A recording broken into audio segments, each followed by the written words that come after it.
Hello guys! Exploring Bonifacio Global City or BGC dito sa Taguig. Ang Taguig ay hindi na rin pahuhuli. Para ka na rin nakarating sa ibang bansa kapag pumunta ka rito. Nandito ang naglalakihang mga gusali at mga mall. At kahit na gabi, buhay na buhay ang lugar sa naggagandahang mga ilaw. Tara at samahan niyo akong mamasyal.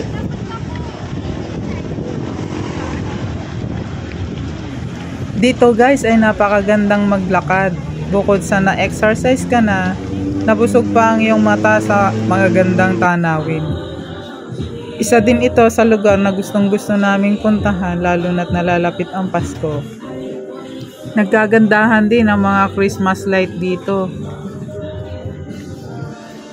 Hindi lang ito masarap na pasyalan guys, nandito rin ang mga masasarap na pagkain na siguradong ikabubusog ng iyong tiyan. Ang kagandahan ng BGC ay maihahalin tulad mo na rin sa ibang bansa. Hindi na rin ito pahuhuli sa mga nagtataas ang gusali.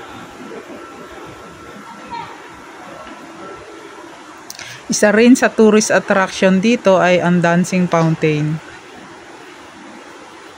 Ito ay inaabangan ng mga namamasyal dito pagsapit ng gabi.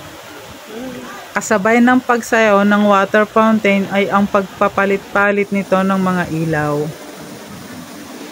Napakaganda, 'di ba?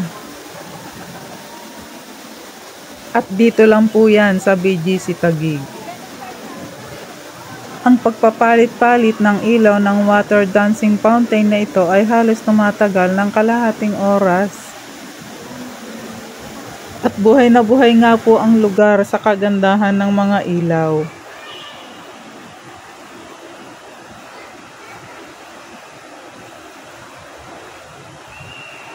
At ramdam na ramdam mo na nga ang papalapit na Pasko.